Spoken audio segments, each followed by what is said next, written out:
The 5 can't-miss diagnoses of chest pain include acute coronary syndrome, which includes NSTEMI and STEMI, aortic dissection, cardiac tamponade, pulmonary embolism, and esophageal rupture. Troponins and EKG are beneficial in NSTEMI and STEMI. Door-to-balloon time at a PCI-capable center is 90 minutes.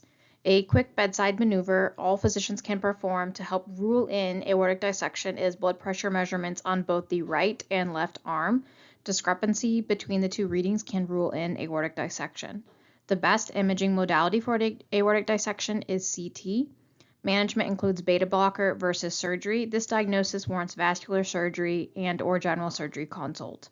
Cardiac tamponade often presents with Beck's triad of hypotension, muffled heart sounds, and evidence of JVD.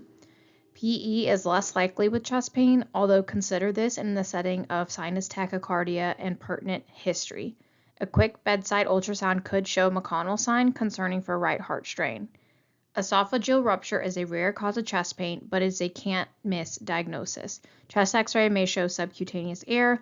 Physical examination may reveal a mediastinal crunch, and consider this diagnosis in someone who drinks alcohol, history of head and neck cancer, and consider esophageal rupture in someone who has undergone an EGD.